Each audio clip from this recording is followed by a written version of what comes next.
Assalamu alaikum. Welcome back to this lecture series on advanced web application development.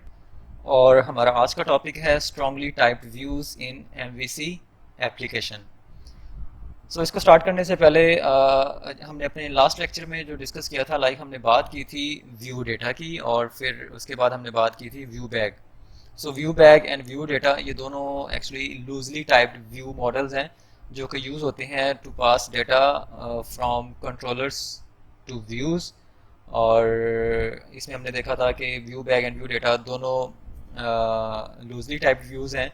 और view data की अगर हम बात करें तो व्यू डेटा में टाइप कास्टिंग रिक्वायर्ड होती है. अगर वो आप जो डेटा पास कर रहे हैं व्यू डेटा को, अगर वो स्ट्रिंग के अलावा कोई डेटा है, डेटा टाइप का कोई डाटा है, कम्प्लेक्स डेटा टाइप है, तो हमें टाइप कास्टिंग रिक्वायर्ड होती है. जबकि व्यू बैग में हमने कहा था कि हमें टाइप कास्टिंग रिक्वायर्ड नहीं होती, चाहे वो स्ट्रिंग डेटा टाइप है या कोई और डेटा टाइप है. व्यू बैग के अंदर हमें टाइप कास्टिंग रिक्वायर्ड नहीं होती. एंड फिर हमने बात की थी कि view bag and view data दोनों क्या हैं, लूजली टाइप्ड व्यूज़ हैं और ये हमें कोई इंटेलिजेंस सपोर्ट प्रोवाइड नहीं करते और ना ही ये कंपाइल टाइम एरर देते हैं. बल्कि हम ये जब एरर जनरेट करते हैं तो अगर कोई एरर है आपकी एप्लीकेशन के अंदर तो वो रन टाइम एरर होता है, ना कि कंपाइल टाइम एरर, जिसकी वजह से हमें कोई इंटेलिजेंस सपोर्ट भी नहीं मिलती in this loosely typed views. So before going to start this our today's lecture which is on strongly typed views, I suggest कि आप इन दोनों टॉपिक्स को अच्छे से कवर करें. और अगर आपने पहले इनको फेमिलियर नहीं है तो you can visit these links which is about view bag and view data. और एक्चुअली जो हम ये आज का लेक्चर स्टार्ट करने वाले हैं इसकी जो भी प्रोग्रामिंग प्रैक्टिस होगी, डिमॉन्स्ट्रेशन जो होगी, वो एक्चुअली हम अपने प्रीवियस लेक्चर को ही कंटिन्यू करेंगे जो कि हमारा था व्यू बैग के ऊपर. सो उसी की जो हम एग्जांपल डिस्कस करते आ रहे हैं view data and view bag में, आज के लेक्चर में भी हम उसी को ही कंटिन्यू करेंगे. So it's better to you know go through these two topics before going to start this lecture. So start करते हैं आज का lecture which is on strongly typed views. So strongly typed views in ASP.NET MVC we can pass the data from controller action method to a view in many different ways like view bag, view data, temp data and different strongly typed model objects. So जैसा कि हमने पहले बात की कि controller action method से view को data pass करने के लिए हमारे पास डिफरेंट अप्रोचेज हैं, डिफरेंट मैकेनिज्म्स हैं. उनमें से कुछ आपके पास अगर हम बात करें व्यू डेटा की, व्यू बैग की, टेम्प डेटा, व्यू मॉडल और स्ट्रॉन्गली टाइप व्यूज़, ये सारे आपके पास डिफरेंट वेज हैं to pass data from controller action methods to views. और जो हम अगर बात करें, if you pass the data to view using view bag and view temp data और view data, then that view becomes a loosely typed view. जैसे कि हमने पहले बात कर चुके हैं इन view data and view bag वाले लेक्चर्स के अंदर. सो उसमें हमने ये सारी चीज़ें डिटेल में डिस्कस की हैं कि ये लूजली टाइप व्यूज़ क्यों हैं और ये यूज़ कैसे होते हैं. और टेम्प डेटा को भी हम अपने नेक्स्ट वीडियो लेक्चर में बात करेंगे कि टेम्प डेटा कैसे यूज़ होता है to pass data from controller action methods to views. So but ये तीनों आपके पास जो है ये लूजली टाइप्ड व्यूज़ हैं. बट अब हमारा आज का जो टॉपिक है which is based on strongly typed views. So here we will discuss how to create a strongly typed view in ASP.NET MVC application. So आज के लेक्चर में हम बात करेंगे strongly typed views की कि ये क्रिएट कैसे करते हैं, फर्स्ट ऑफ ऑल ये होते क्या हैं और ये कैसे डिफरेंट है फ्रॉम लूजली टाइप्ड व्यू से और इनका एडवांटेज क्या है, और फिर इसको एक एग्जाम्पल के साथ देखेंगे कि ये ASP.NET MVC एप्लीकेशन में हम इनको क्रिएट कैसे करते हैं. So in order to create a strongly typed view in ASP.NET MVC application, we need to pass the model object as a parameter to the view extension method. ठीक है, अगर हम जैसा कि हमने बात की थी व्यू डेटा के अंदर या व्यू बैग के अंदर, तो हम उनका ऑब्जेक्ट क्रिएट करते हैं व्यू डेटा का या व्यू बैग का, और उसका हम जो डेटा है हम वो पास करते हैं in the form of objects या in the form of strings. जबकि व्यू बैग के अंदर हमें क्या स्ट्रॉन्गली टाइप व्यू के अंदर हमें क्या करना होता है, हमें मॉडल ऑब्जेक्ट पास करना होगा, किसको, व्यू एक्सटेंशन मेथड को. ठीक है, सो अगर आप कंट्रोलर बेस क्लास की उसको देखें, इसको ओपन करके, जो कि अभी हम विजुअल स्टूडियो के ऊपर इसको देखेंगे कि इसके अंदर कौन कौन से व्यूज़ एक्सटेंशन मेथड्स को ये सपोर्ट करता है. तो हमारे पास ये जो विजुअल स्टूडियो ASP.NET, हमारे पास ये 8 different overloaded versions of views available हैं, जिनमें हमारे पास यहाँ पे व्यू है जो कि स्ट्रिंग एंड ऑब्जेक्ट लेता है एज ए पैरामीटर। देन आपके पास है व्यू नेक्स्ट वर्जन है इसका, जो कि व्यू नेम स्ट्रिंग में लेता है और फिर आपका अनदर स्ट्रिंग लेता है in the form of master name. Then फिर आपके पास थर्ड है जो कि आई व्यू की फॉर्म में लेता है, एक व्यू को रिसीव करता है एज ए इनपुट या पैरामीटर। देन फिर एक और वर्जन है जो कि क्या लेता है, ऑब्जेक्ट को लेता है एज ए मॉडल, ऑब्जेक्ट को लेता है एज ए ऑब्जेक्ट, और एंड सो ऑन। ये डिफरेंट वर्जन्स हैं, ये डिफरेंट ओवरलोडेड एक्सटेंशंस हैं ऑफ द व्यू मेथड। सो इनको हम देखेंगे, लेकिन हम आज के अपना जो लेक्चर है इसमें हम इस व्यू एक्सटेंशन मेथड को यूज़ करें जो कि मॉडल ऑब्जेक्ट को एज ए पैरामीटर या आर्गुमेंट रिसीव करता है। So we are going to use the overloaded version which takes only the model object as input parameter.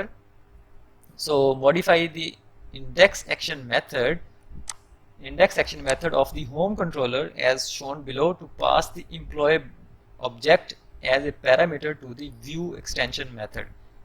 क्योंकि हम this one जो यहाँ पे नज़र आ रहा है आपको, हम ये व्यू एक्सटेंशन मेथड यूज़ करने वाले हैं आज के इस लेक्चर में। सो इसके लिए हमें क्या पड़ेगा, हमें इसके अकॉर्डिंग हमें इसको इसके अकॉर्डिंग हमें कंट्रोलर का जो एक्शन मेथड है, इंडेक्स एक्शन मेथड है, उसको मॉडिफाई करना पड़ेगा। उसको मॉडिफाई हमने कहाँ पे करना है, हमने सिंपली क्या करना है, जो आप ऑब्जेक्ट क्रिएट कर रहे हैं यहाँ पे एम्प्लॉय क्लास का, उसको हम सिंपली पास करेंगे यहाँ पे व्यू को। ठीक है, ओके। सो जैसा कि आपको यहाँ पे नज़र आ रहा है, और अब इसकी प्रैक्टिकल डिमॉन्स्ट्रेशन देखते हैं in Visual Studio. So let's shift towards Visual Studio. So here we are in Visual Studio, और हमारी ये वही एग्जांपल है जो हम अपने प्रीवियस व्यू बैग और व्यू डेटा लेक्चर्स में डिस्कस किया है, और इसी को ही हम कंटिन्यू करेंगे अपने आज के लेक्चर के लिए। सो यहाँ पे हमने पहले व्यू डेटा के केस में हमने होम कंट्रोलर को मॉडिफाई किया था, एंड देन व्यू बैग वाले लेक्चर में हमने इसको अकॉर्डिंगली इसको मॉडिफाई किया था। So let's change this now for strongly typed view. So strongly typed views में हम क्या करते हैं, स्ट्रांगली टाइप्ड व्यू में हम सिंपली, जैसा कि हमने पहले डिस्कस किया, कि हम जो एम्प्लॉय ऑब्जेक्ट बना रहे हैं, जो ऑब्जेक्ट बना रहे हैं, उसको हम सिंपली क्या करते हैं, व्यू को पास करते हैं। सो हमने क्या ऑब्जेक्ट क्रिएट किया यहाँ पे, एम्प्लॉय, दैट्स इट। ठीक है। सो अब ये जो हमारी कंट्रोलर बेस्ड क्लास है, ये कितने व्यूज़ एक्सटेंशन मेथड्स को सपोर्ट करती है, उसके लिए आप इस कंट्रोलर के ऊपर आके यहाँ पे राइट क्लिक करेंगे, सॉरी कंट्रोल प्रेस करेंगे, और साथ में इस पर यहाँ पे क्लिक करेंगे तो आपके सामने ये ओपन हो जाएगी। ओके, इसकी डेफिनेशन। सो यहाँ पे अगर आप ड्रॉप डाउन करें, इसको स्क्रॉल डाउन करें, तो यहाँ पे आपको नज़र आ रहे हैं 8 डिफरेंट व्यू एक्सटेंशन मेथड्स। सो इसमें से हम दिस पर्टिकुलर जो एक्सटेंशन मेथड है इसको यूज़ करने वाले हैं फॉर आवर टूडेज लेक्चर। ठीक है, जो कि क्या करता है, this view extension method receive करता है ऑब्जेक्ट को एज ए इनपुट पैरामीटर। सो वही चीज़ हम यहाँ पे कर रहे हैं। हमने क्या किया यहाँ पे, अगर आप देखें तो हमने क्या किया, जो एम्प्लॉय बेसिक बिजनेस लॉजिक है उसका ऑब्जेक्ट क्रिएट कर रहे हैं, और उसके बाद हम उसके थ्रू उसका जो हमने मेथड क्रिएट किया हुआ है गेट एम्प्लॉय डिटेल्स का, उसको हम पास कर रहे हैं एम्प्लॉय क्लास के एम्प्लॉय ऑब्जेक्ट के अंदर। अब इस एम्प्लॉय ऑब्जेक्ट को हम पास कर रहे हैं सिंपली व्यू को। सो अगर मैं इसको स्टार्ट करूँ तो हमने सिंपली पहले क्या किया था, एक कंट्रोलर क्रिएट किया था, होम कंट्रोलर, और उसमें मॉडल में हमने जाके एक एम्प्लॉय.cs क्रिएट की थी, मॉडल एम्प्लॉय मॉडल क्रिएट किया था, जिसमें हमने एम्प्लॉय की डिफरेंट प्रॉपर्टीज़ रखी थी। देन एम्प्लॉय बिजनेस लॉजिक, जिसके अंदर हम इन प्रॉपर्टीज़ को डिफरेंट डेटा पास किया था, हार्ड कोड किया था, और इसके बाद इसका इंडेक्स मेथड हमने या इसका इंडेक्स व्यू क्रिएट किया था, जो कि यहाँ पे नज़र आ रहा है फॉर व्यू बैग। ठीक है। सो आज हम इसको क्या कर रहे हैं, इसको मॉडिफाई कर रहे हैं for our today's lecture which is strongly typed views. So यहाँ पे हमने सिंपली यहाँ पे मॉडिफिकेशन क्या की है, इनको हमने डिस्कार्ड किया है, और यहाँ पे सिंपली रिटर्न क्या करवा रहे हैं, वो ऑब्जेक्ट क्रिएट करवा के एम्प्लॉय क्लास का, और उसको पास कर रहे हैं व्यू को। ठीक है। और इसके करस्पॉन्डिंगली हमें क्या करना पड़ेगा, हमें व्यू के अंदर जा, सॉरी, इसके जो व्यू इंडेक्स व्यू है जो कि यहाँ पे इंडेक्स मेथड है, सो इसके करस्पॉन्डिंग हमें इंडेक्स व्यू के अंदर जाके चेंजेस करनी पड़ेगी। सो वो चेंजेस क्या करनी है वो हम देखते हैं इंडेक्स मेथड के अंदर। सो यहाँ पे इसको इंडेक्स मेथड को ओपन करते हैं, सॉरी इंडेक्स व्यू को ओपन करते हैं। तो यहाँ पे हमें जो चेंजेस करनी पड़ेंगी वो क्या है, हमें पहले यहाँ पे जो हमारी क्लास है जिसको हम इसके अंदर यूज़ करने वाले हैं उसको हम यहाँ पे लेंगे एज ए मॉडल। ठीक है, लाइक हम किसको यूज़ कर रहे हैं, मॉडल्स डेमो को। जो हमारी क्लास है एम्प्लॉयज़ क्लास है, ठीक है, जिसका हम ऑब्जेक्ट यूज़ कर रहे हैं वो एम्प्लॉयज़ क्लास है। वो क्लास पड़ी कहाँ पे हुई है, मॉडल्स डेमो के अंदर, मॉडल्स फोल्डर के अंदर ये वाली एम्प्लॉय क्लास है। सो उसको हम यहाँ पे इसका एड्रेस देंगे लाइक मॉडल्स डेमो, और उसमें जो हमारे पास मॉडल्स का फोल्डर है उसके अंदर जो एम्प्लॉय क्लास पड़ी हुई है, ठीक है, हम उसका ऑब्जेक्ट यूज, जैसा कि अगर हम होम कंट्रोलर के अंदर देखें तो ये जो हम एम्प्लॉय ऑब्जेक्ट पास कर रहे हैं व्यू को, जो कि रिटर्न करने वाला है, जो कि इंडेक्स मेथड जिस व्यू को रिटर्न करेगा वो क्या इनपुट पैरामीटर ले रहा है, एम्प्लॉय पैरामीटर ले रहा है as a input parameter, employee object को ले रहा है as a input parameter. So ये एम्प्लॉय ऑब्जेक्ट किस क्लास का है, एम्प्लॉय क्लास का है। सो इसीलिए हम इंडेक्स मेथड, इंडेक्स व्यू के अंदर हम उसको बता रहे हैं कि ये क्या चीज़ एज ए मॉडल लेने वाला है। ठीक है, जैसा कि हमने इसकी डेफिनेशन भी देखी थी इस व्यू की कि वो मॉडल को, ऑब्जेक्ट को एज ए मॉडल रिसीव करता है। सो ये ऑब्जेक्ट है तो इसको एज ए मॉडल हम पास कर रहे हैं यहाँ पे। सो हम सिंपली यहाँ पे उसका क्या दे रहे हैं, पास दे रहे हैं कि ये मॉडल्स डेमो क्लास में प्रोजेक्ट में मॉडल्स फोल्डर के अंदर जो एम्प्लॉय क्लास है उसको as a model object receive करेगा एज ए इनपुट पैरामीटर। ठीक है, सो पहली मॉडिफिकेशन जो हमने यहाँ पे करनी है इंडेक्स मेथड के अंदर वो ये है। इसके बाद हमने सिंपली क्या करना है, पेज टाइटल है और उसके बाद यहाँ पे क्या है, आप ये व्यू बैग वाली चूंकि एग्जांपल है सो हम इसको यहाँ से डिस्कार्ड कर देंगे। ओके, सो सिंपली यहाँ पे पहले क्या हो रहा है, ये इसको एज ए मॉडल क्रिएट कर रहे हैं और उसके बाद इसकी बॉडी है, हेड है, और इसमें सिंपली हम एक पेज टाइटल दे रहे हैं। पेज टाइटल यहाँ पे सिंपली पेज टाइटल है, आप इसको चेंज भी कर सकते हैं। सो यहाँ पे सिंपली क्या है, पेज टाइटल हम डिफाइन कर रहे हैं। इसके बाद बॉडी के अंदर क्या है, और यहाँ पे आपके हम चूँकि जो हमने लास्ट लेक्चर में एग्जांपल डिस्कस की थी उसको कंटिन्यू कर रहे हैं जो कि व्यू बैक के ऊपर थी। सो हम इसको यहाँ से रिमूव करेंगे और इसके बाद हम सिंपली एक टेबल क्रिएट कर रहे हैं जो कि क्या करे, एम्प्लॉयज़ की जो डिफरेंट प्रॉपर्टीज़ हैं उनको एक टेबल की फॉर्म के अंदर व्यू करवाए। सो यहाँ पे हमें क्या करना है, जो हम ऑब्जेक्ट क्लास को हम एक्सटेंड कर रहे थे उसके प्रॉपर्टी के साथ हम सिंपली यहाँ पे क्या करेंगे, इसको मॉडल से रिप्लेस कर देंगे। ठीक है, जहाँ जहाँ हमारी क्लास के ऑब्जेक्ट का नाम है वहाँ वहाँ हम उसे क्या कर देंगे, मॉडल से रिप्लेस कर देंगे। ठीक है, सिमिलरली यहाँ भी इसको मॉडल कर देंगे और यहाँ भी इसको मॉडल कर देंगे और फॉर एड्रेस के लिए भी इसको क्या कर देते हैं, मॉडल। ठीक है, एक बात आपने याद रखनी है, जब हम इसका मॉडल क्रिएट कर रहे हैं तो इसके लिए यहाँ पे हम जो मॉडल बना रहे हैं वो m स्मॉल है। ठीक है, और जब हम उसको यूज़ कर रहे हैं फॉर डिफाइनिंग इट्स प्रॉपर्टीज तो देन हम जो मॉडल का m है वो कैपिटल रख रहे हैं। ठीक है, सो ये आपने जो डिफरेंस है याद रखना है। ठीक है, और आई थिंक दैट्स इट, यही मॉडिफिकेशंस थी जो हमें करनी थी। हम सिंपली इसको क्या करते हैं, रन करते हैं और let's wait for the output. So here you can see localhost, port number, then home controller और index method हमें क्या रिटर्न कर रहा है, employee ID, name, gender, salary and address। ठीक है, सो इसको सिंपली होम के साथ इसको देखते हैं। सो अगेन इसको अब हम देखते हैं simply without controller and index method. So again आपकी ये आउटपुट आ रही है। ठीक है, सो अब इस जो डिमॉन्स्ट्रेशन है इसको समराइज़ करते हैं। सो सिंपली हमने सबसे पहले क्या किया, हमने मॉडल क्रिएट किया एम्प्लॉय क्लास का। जो हमारी एक्चुअली प्रॉब्लम क्या थी कि हम एम्प्लॉय आईडी को ही दें, पास करें और वो हमें क्या रिटर्न करे, एम्प्लॉय आईडी दे, नेम दे उस एम्प्लॉय का, जेंडर, सैलरी एंड एड्रेस। ठीक है, सो उसके लिए हमने एम्प्लॉय मॉडल एक क्रिएट किया, एम्प्लॉय मॉडल क्लास क्रिएट की एम्प्लॉय नाम से, और उस क्लास की फिर हमने कुछ डिफरेंट प्रॉपर्टीज़ यहाँ पे क्रिएट कर दी, employ ID, name, gender, salary and address, और उनकी वैल्यूज़ को हमने सेट एंड रिटर्न किया with help of getter and setter. और इसके लिए बिजनेस लॉजिक इसके बाद हमने मॉडल के अलग क्रिएट किया और उसको नाम दिया हमने एम्प्लॉय बिजनेस लॉजिक, और इसमें हमने डाटा को डेटाबेस से उठाने के बजाय हमने यहाँ पे डाटा को हार्ड कोड कर दिया और इसको एक पास कर दिया एक एम्प्लॉय टाइप के मेथड के साथ, ठीक है, जिसका हमने नाम दिया गेट एम्प्लॉय डिटेल्स। और इसको हम पास क्या कर रहे हैं, एम्प्लॉय आईडी पास कर रहे हैं एज इनपुट पैरामीटर, और ये मेथड रिटर्न क्या करेगा, एम्प्लॉय रिटर्न करेगा, ठीक है, एम्प्लॉय डाटा टाइप की वैल्यूज़ को रिटर्न करेगा। और एम्प्लॉय डाटा टाइप है क्या, जो कि हमने अपनी एम्प्लॉय क्लास के अंदर डिफाइन की है, ठीक है। सो ये क्या रिटर्न करेगा, salary, employee ID, name, gender and address, और यहाँ पे हम रिटर्न करवा रहे हैं इस क्लास का ऑब्जेक्ट, ठीक है।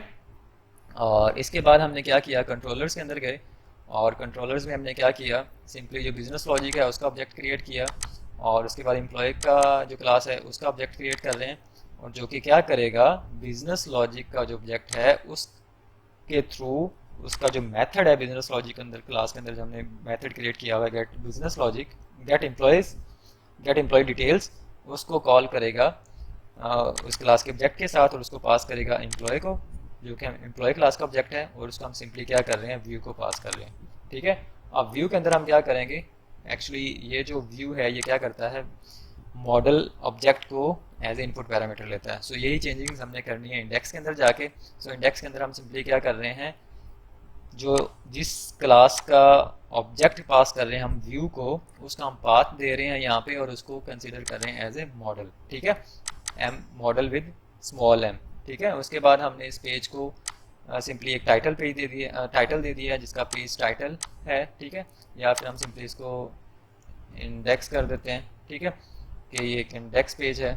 और इसके बाद हमने जो डाटा रिट्रीव करेगा उसको हम एक टेबल के अंदर शो करवा रहे हैं, ठीक है, जिसमें फर्स्ट आपके पास ये एम्प्लॉय आईडी है, ठीक है, और उसमें हम क्या कर रहे हैं, उस डाटा को किसकी फॉर्म के अंदर कैसे रिट्रीव कर रहे हैं, एम्प्लॉय आईडी को हम उसको मॉडल डॉट एम्प्लॉय आईडी के साथ उसको रिट्रीव कर रहे हैं, कहाँ से, इस मॉडल से। और ये मॉडल क्या है, ये मॉडल एक्चुअली क्या है, ये ऑब्जेक्ट है, ठीक है। और ये ऑब्जेक्ट अगर इसको देखें तो वो क्या है, एम्प्लॉय बिजनेस लॉजिक के अंदर जाएं तो यहाँ पे ये चीज़ें, ठीक है। सो इस हायरार्की में ये काम करेगा। तो बैक चलते हैं, यहाँ पे मॉडल डॉट एम्प्लॉय आईडी, फिर again name, gender, salary and address, ठीक है। तो इस तरह से ये काम करेगा। सो यहाँ पे एक बात नोट करने वाली है कि आपकी जो ये स्ट्रॉन्गली टाइप व्यूज़ हैं वो सिंपली एक ऑब्जेक्ट को रिसीव कर रहा है एज ए मॉडल और एज ए इनपुट पैरामीटर, ठीक है। लेकिन सपोज करें कि हम इसके व्यू जो हेडर है वो डिस्प्ले करवाना चाह रहे हैं, लाइक मैं हेडर डिस्प्ले करवाना चाह रहा हूँ एम्प्लॉय, उस वेब पेज के ऊपर एक हेडर डिस्प्ले करवाना चाह रहा हूँ एम्प्लॉय डिटेल्स का, ठीक है। सो वो मैं कैसे पास करूँगा, वो मैं कैसे इसको पास करूँगा, इस व्यू को, ठीक है, स्ट्रॉन्गली टाइप व्यू को। सो ये काम मैं नहीं कर सकता with the help of view bag या व्यू डेटा, ठीक है। सो इसके लिए मैं यहाँ पे क्या कर रहा हूँ, मैं इसको पास कर रहा हूँ व्यू बैग को और इसको मैं नाम दे देता हूँ हेडर, ठीक है।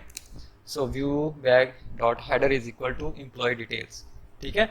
So actually this view simply एक ऑब्जेक्ट मॉडल ऑब्जेक्ट को रिसीव कर रहा है इनपुट पैरामीटर। सो ये काम हम करने के लिए या पेज हेड ये सिंपली क्या डिस्प्ले करेगा, ये सिंपली एम्प्लॉय की जो डिटेल्स हैं उसको वेब पेज के ऊपर डिस्प्ले करेगा। लेकिन उसके साथ अगर हम ये डिस्प्ले करवाना चाह रहे हैं, हेडर डिस्प्ले करवाना चाह रहे हैं, तो हमें उसके लिए हेल्प लेनी पड़ेगी व्यू बैग की या व्यू डेटा की, ठीक है। सो हम इसको व्यू बैग डॉट हेडर ले रहे हैं और इसके करस्पॉन्डिंग हम यहाँ पे जाके चेंजिंग्स करते हैं इंडेक्स पेज के ऊपर cs.html के अंदर। तो सपोज मैं इसे हेडर टू क्रिएट करना चाह रहा हूँ। सो यहाँ पे हम पास कर देते हैं व्यू बैग डॉट हेडर और इसको रन करते हैं। So here is the output और यहाँ पर आपको नज़र आ रहा है employees details which is the header जो हमने अभी सेट किया है।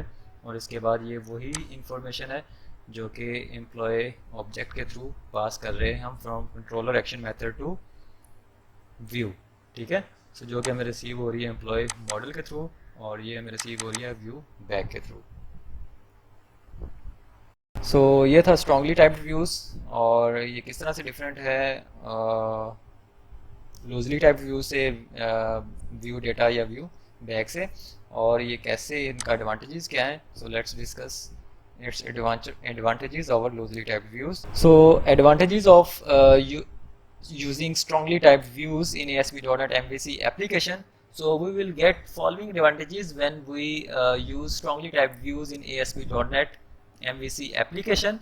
और में सबसे पहले क्या है कि ये क्या प्रोवाइड करता है, इंटेलिजेंस सपोर्ट प्रोवाइड करता है। इंटेलिजेंस सपोर्ट कैसे प्रोवाइड करता है कि स्ट्रांगली टाइप्ड व्यूज़ हमें कंपाइल टाइम एरर चेकिंग की फैसिलिटीज़ प्रोवाइड करते हैं कि अगर कोई एरर है आपके सिंटैक्स के अंदर, कोड के अंदर, या प्रॉपर्टीज़ जो रिट्रीव कर रहे हैं उनके नाम के अंदर, या जो कीज़ पास कर रहे हैं उनके अंदर अगर कोई एरर है, मिसस्पेल कर दिया हमने उसे, तो वो हमें कंपाइल टाइम के ऊपर ही एरर जनरेट करता है। ठीक है, जबकि अगर हम बात करें लूजली टाइप व्यूज़ की, व्यू डेटा की या व्यू बैक की, वो compile time error checking facility हमें प्रोवाइड नहीं करते, जिसकी वजह से वो क्या है, कोई इंटेलिजेंस सपोर्ट भी प्रोवाइड नहीं करते। ठीक है, सो वही एग्जांपल यहाँ पे दी गई है कि if we misspell the property name then it comes to know at compile time rather than at run time, जबकि इसके रिवर्स था in loosely typed views.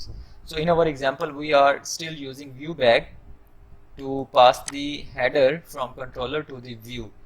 Then the question that comes to your mind is how we will pass the header to a strongly typed view without using view back. So well, we can do this by using the view model.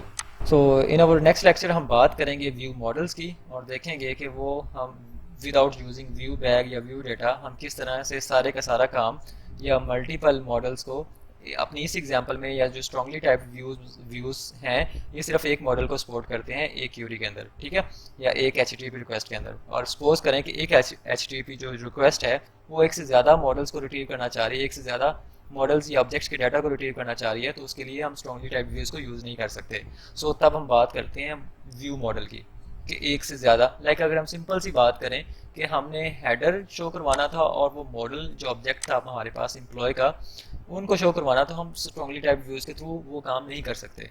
तो उसके लिए हमने क्या किया था, header के जो हमने डिस्प्ले करवाना था उसके लिए हमने व्यू बैक को यूज़ किया, और जो एम्प्लॉय ऑब्जेक्ट था उसको हमने शो करवाया with the help of strongly type views. ठीक है, और मीन्स कि हमें कहीं ना कहीं हेल्प लेनी पड़ रही है व्यू बैक्स की या लूजली टाइप व्यूज़ की। सो इसको ओवरकम करने के लिए हम बात करेंगे नेक्स्ट लेक्चर में व्यू मॉडल्स की कि किस तरह से हम सिर्फ व्यू मॉडल्स को यूज़ करते हुए मल्टीपल मॉडल्स या मल्टीपल इंफॉर्मेशंस को सिर्फ व्यू मॉडल को यूज़ करते हुए हम ASP.NET MVC एप्लीकेशन के अंदर ये सारे काम कर सकते हैं। So see you in next lecture, take care and अल्लाह हाफिज़।